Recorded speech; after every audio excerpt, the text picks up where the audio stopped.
Comment peut-on décrire un fluide à l'échelle macroscopique et microscopique? C'est ce que nous allons étudier dans ce chapitre, description d'un fluide au repos. Un fluide peut être déjà soit un liquide, soit un gaz. Suivant les échelles, la description est différente. En effet, à l'œil nu et donc à l'échelle macroscopique, un fluide au repos n'a pas de mouvement. Mais à l'échelle microscopique, les entités sont en mouvement incessant et désordonné. C'est ce qu'on appelle l'agitation thermique. Et plus la température augmente, plus cette agitation thermique est élevée.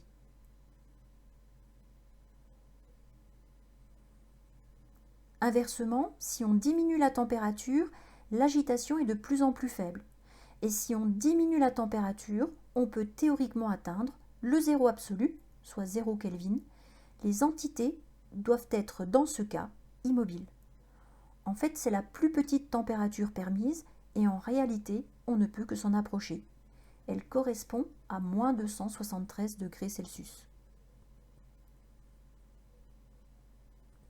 Si on diminue maintenant le volume d'un gaz, par exemple l'air contenu dans une seringue, en mesurant la pression, on met en évidence qu'elle augmente.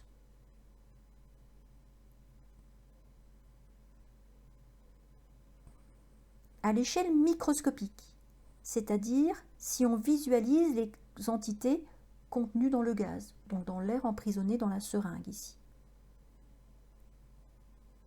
Quand on diminue l'espace dans lequel ces entités se trouvent, on augmente le nombre de chocs entre ces entités, mais aussi le nombre de chocs contre les parois.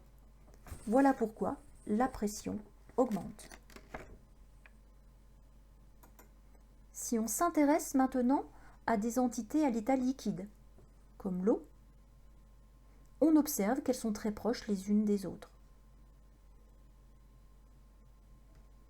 On ne bonifie pas le nombre, mais on travaille maintenant à l'état vapeur, et bien on constate qu'elles sont plus éloignées les unes des autres. Ça veut donc dire que la masse par unité de volume sera donc bien plus faible pour un gaz que pour un liquide. Masse par unité de volume, ce qui correspond à la masse volumique.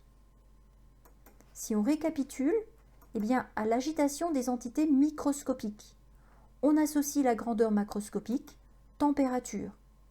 Au choc des entités, on associe la grandeur macroscopique, pression. Et à la distance entre les entités, on associe la grandeur macroscopique, masse volumique. Alors, autre point à voir dans ce chapitre, lorsqu'un fluide est en contact d'une paroi, il exerce ce qu'on appelle une force pressante. Nous allons détailler un peu plus cette notion à l'aide de la simulation. Du fait de l'agitation thermique des entités microscopiques, il va y avoir des chocs contre les parois. Et à chaque choc correspond une action mécanique. Donc pour une surface grand S, on va donc avoir une multitude d'actions mécaniques. Pour simplifier, on va modéliser ces actions mécaniques par une force globale appelée force pressante, qui sera perpendiculaire à la surface grand S et proportionnelle à cette surface. On la définit plus précisément par la relation force est égale au produit de la pression par la surface. La pression grand P étant liée à la fréquence des chocs de ces entités contre la paroi. La pression s'exprime en pascal, la surface en mètres carrés et la force en newton. Maintenant, détaillons un peu plus la notion de pression, déjà dans le cas d'un fluide incompressible au repos. Alors un fluide incompressible, c'est un fluide qu'on ne peut pas comprimer. Son volume reste donc constant, c'est le cas d'un liquide. Si on perce des trous de même diamètre dans une bouteille à des hauteurs différentes et qu'on verse de l'eau, on va pouvoir mettre en évidence des trajectoires paraboliques de rayons de courbure différents. Ces rayons de courbure sont liés directement à la vitesse de l'eau qui sort de la bouteille. Plus la profondeur est importante, eh bien plus la vitesse de l'eau sera élevée. Cela implique que la force pressante et donc la pression est plus élevée.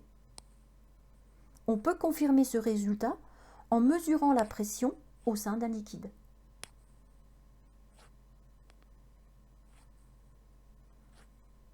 Sa valeur est plus élevée quand la profondeur est importante.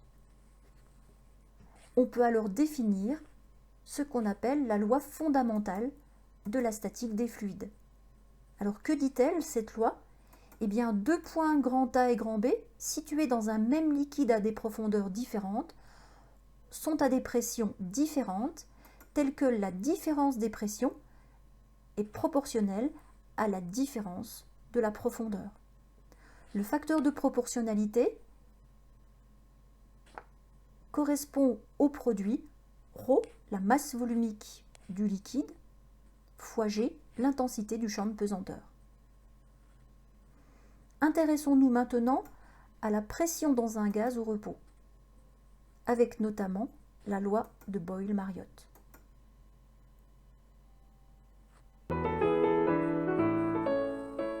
La pression et le volume d'un gaz sont inversement proportionnels. Si tous les autres facteurs restent constants, lorsque la pression augmente, le volume diminue. Réciproquement, quand le volume occupé par un gaz augmente, la pression diminue. Quand on exerce une pression sur un gaz, on peut le comprimer pour qu'il prenne moins de place. Imaginez un récipient rigide qui mesure le nombre de collisions des particules de gaz contre ses parois. Plus les particules de gaz vont heurter les parois, plus la pression exercée par le gaz sur le récipient est élevée. En diminuant la taille du récipient, on comprime le gaz. Le nombre de collisions par seconde va augmenter, ce qui signifie une pression plus élevée. Si le nombre de particules de gaz est constant, mais que la taille du récipient augmente, il y aura moins de collisions par seconde des particules avec les parois. Cela signifie une pression plus basse.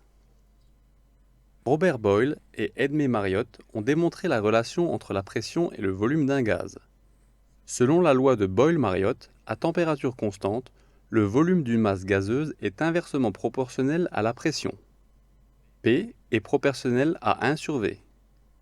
Cela peut s'écrire mathématiquement P égale K sur V, où P égale pression, V égale volume, et K est une constante de proportionnalité. Cette équation peut aussi s'écrire PV égale K. Le produit de la pression par le volume est une constante K. La loi de Boyle est fréquemment utilisée pour comparer deux situations, un avant et un après. Dans ce cas, on peut dire P1V1 égale K et P2V2 égale K. Donc P1V1 égale P2V2. Une illustration simple de cette loi avec un paquet de chips. Celui-ci gonfle quand l'altitude augmente et il peut même éclater. Alors en effet, d'après la loi de Boyle-Mariotte, PV est égal à une constante. Donc ça veut dire que si on monte en altitude, la pression diminue, l'air se raréfie, et donc le volume grand V du gaz contenu dans le sachet augmente.